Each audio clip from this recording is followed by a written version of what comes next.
കുറച്ച് വിചിത്രമായ കഥകൾ കേൾക്കാം ഇന്ന്. ജംഗിസ് ഖാന് ജനിച്ച കുട്ടികളുടെ ആകെ എണ്ണം അജ്ഞാതമാണ്. പക്ഷേ കണക്കുകൾ പ്രകാരം നൂറുകണക്കിന് മുതൽ 1000-ലധികം വരെ വരും കുട്ടികൾ. ഇന്ന് ലോകത്തിലെ 200 പേരിൽ ഒരാൾ ജംഗിസ് ഖാന്റെ പിൻഗാമിയാണെന്ന് DNA തെളിവുകൾ സൂചിപ്പിക്കുന്നു. അതായത് ഏകദേശം 16 ദശലക്ഷത്തിൽ കൂടുതൽ ആളുകൾ. 1800-ൽ ജോർജ് മൂന്നാമൻ ഒരു ദിവസം കൊണ്ട് 2 കൊലപാതക ശ്രമങ്ങളിൽ നിന്ന് രക്ഷപ്പെട്ടു.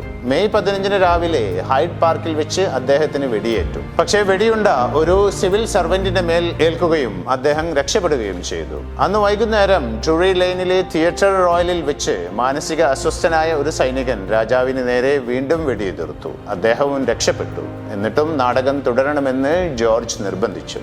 17-ാം നൂറ്റാണ്ടിലെ അരാക്കൻ രാജാവ് സ്ത്രീകളെ വെയിലത്ത് നിർത്തി. തുടർന്ന് അവരുടെ വിയർക്കുന്ന വസ്ത്രങ്ങളിൽ ബ്ലൈൻഡ് സ്മെൽ ടെസ്റ്റ് നടത്തി ഇഷ്ടപ്പെട്ട മണമുള്ള ഭാര്യമാരെ തിരഞ്ഞെടുത്തു. അദ്ദേഹത്തിന് ഇഷ്ടപ്പെടാത്തവരെ അദ്ദേഹം തന്നിൽ താഴ്ന്ന പ്രഭുക്കന്മാർക്ക് അയച്ചു കൊടുത്തു.